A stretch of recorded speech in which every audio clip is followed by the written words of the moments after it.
Queensland's Supreme Court made the extraordinary decision last week to freeze more than $200 million of Mr. Palmer's assets in an attempt to recover funds owed to creditors after the collapse of his Queensland Nickel refinery in 2016.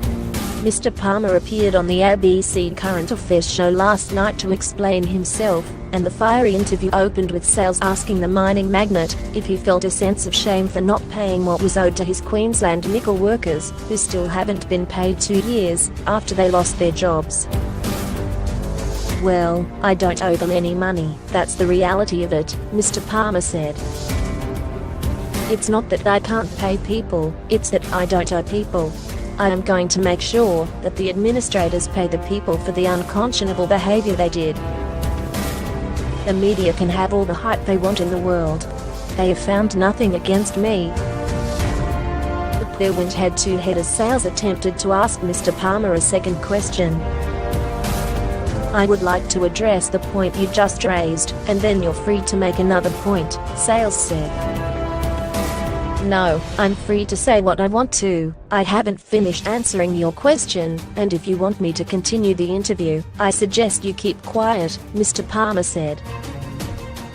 At one point an agitated Sales said, "Mr. Palmer, if the interview is going to carry on like this," before the businessman interrupted her again.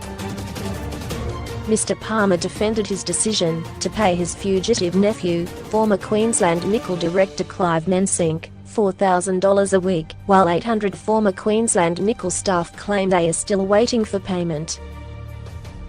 An irate Mr. Palmer said he had no ability to pay anyone.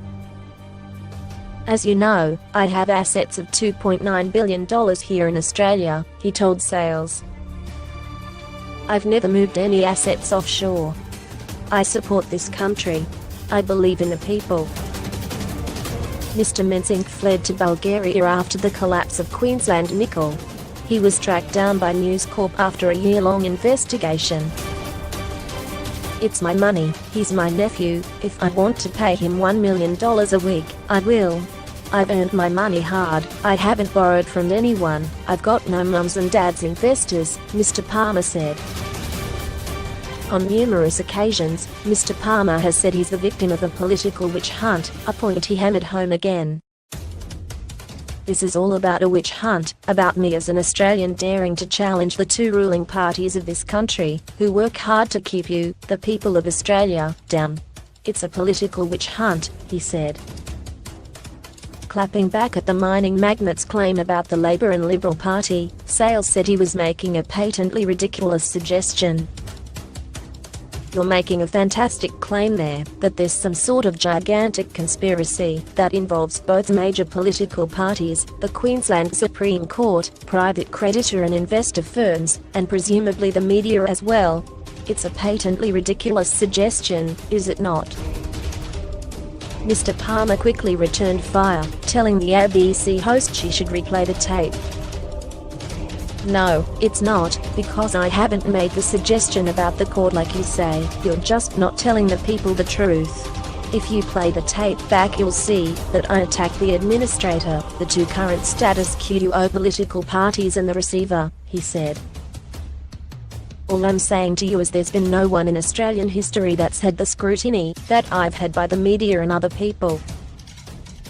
Mr. Palmer used his interview with Sales to regularly boast about his worth of nearly $3 billion, and how the court-imposed freeze would have no impact on him. "Now about the freezing order applications, they have no impact on me whatsoever. $200 million for me is less than 7% of my assets," he said.